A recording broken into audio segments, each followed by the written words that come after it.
কাণ্ডজ্ঞানহীন ব্যাটিংয়ে আফগানদের বিপক্ষে ওয়ানডে সিরিজের ইতি টানল বাংলাদেশ। ব্যাটারদের চরম ব্যর্থতার দিনে আফগানদের দেওয়া 294 রানের লক্ষ্যে ব্যাট করতে নেমে বাংলাদেশ অল আউট হয়েছে মাত্র 93 রানে।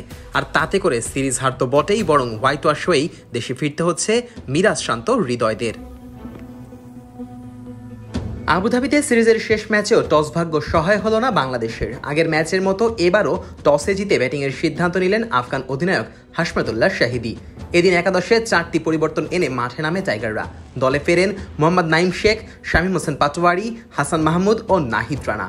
বাদ পড়েন তানজিদ হাসান তামিম, জাকের আলী অনিক, তানজিম হাসান সাকিব ও অভিজ্ঞ মোস্তাফিজুর রহমান। ইনিংসের শুরুতেই জীবন পান আফগান ওপেনার ইব্রাহিম জাদরান। নাইম শেখ যখন ক্যাচ মিস করেন তখন জাদরানের রান মাত্র 8। সেই সুযোগ কাজে লাগিয়ে রহমানুল্লাহ গুরবাজের সঙ্গে 99 রানের উদ্বোধনী জুটি করেন জাদরান। গুরবাজ 44 বলে 42 রান করে তানভীর ইসলামের আর্ম ডেলিভারিতে এলবিডব্লিউ হয়ে ফেরেন। তবে এক প্রান্তে তখনও অবিচল ছিলেন জাদরান।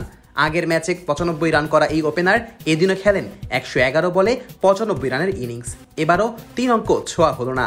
সরাসরি থ্রোয়ে রান আউট হয়ে মাঠ ছাড়েন তিনি।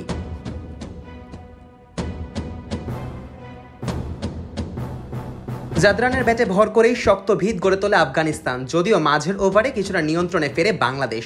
সাইফ হাসান তুলে নেন 3টি উইকেট। প্যাভিলিয়নে ফেরত পাঠান সিদ্দিকুল্লাহ আতাল, হাশমাতুল্লাহ শাহিদি ও ইকরাম আলী খিলকে। তানভীর ইসলামও তুলে নেন আজমাতুল্লাহ ওমরজায়ের উইকেট। ওয়ালটন এসি এক্সচেঞ্জ অফারে এখন যে কোনো ব্র্যান্ডের পুরাতন এসি বদলে নতুন ওয়ালটন এসিতে উপভোগ করুন 25% ছাড়। Walton air conditioner, comfort without compromise. তবে শেষের ঝড়টা তোলেন অভিজ্ঞ অলরাউন্ডার মোহাম্মদ নাবি। ইনিংসের শেষ 2 ওভারে মিরাজ ও হাসান মাহমুদের ওপর চড়াও হয়ে 37 বলে 62 রানে অপরাজিত থাকেন তিনি। আর তাতে করে নির্ধারিত 50 ওভার শেষে আফগানিস্তানের সংগ্রহ দাঁড়ায় 9 উইকেটে 293 রান। বড় লক্ষ্য তারা করতে নেমে শুরুটা সাবধানেই করে বাংলাদেশ। প্রথম 5 ওভারে কোনো উইকেট না হারিয়ে তোলে 21 রান। তবে ধীরে ব্যাট করা মোহাম্মদ নাইম 24 বলে 7 রানে ক্যাচ দিয়ে ফেরেন।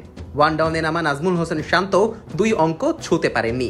16 বলে 3 রান করে বোল্ড হন বিলাল সামির বলে।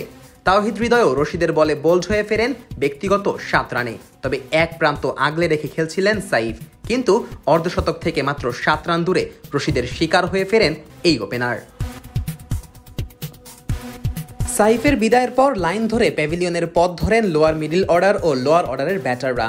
মিরাজ, শামীম, সোহান, তানভীর কেউই 2 অঙ্কের ঘরে পৌঁছাতে পারেননি। আগের ম্যাচে কোনো মতে 100 পেরোনো টাইগাররা এদিন ব্যাট হাতে ছিল আরও ব্যর্থ। আফগানদের বোলিং তোপের মুখে মাত্র 93 রানেই অল আউট হয়ে যায় মিরাজের দল। আর তাতে করে 200 রানের বিশাল ব্যবধানে ম্যাচ হারতে হয়েছে বাংলাদেশকে। এই পরাজয়ে আফগানদের কাছে হোয়াইট ওয়াশের লজ্জাও পেতে হলো লাল সবুজ জার্সিধারীদের। Nazmus Sakib, on field.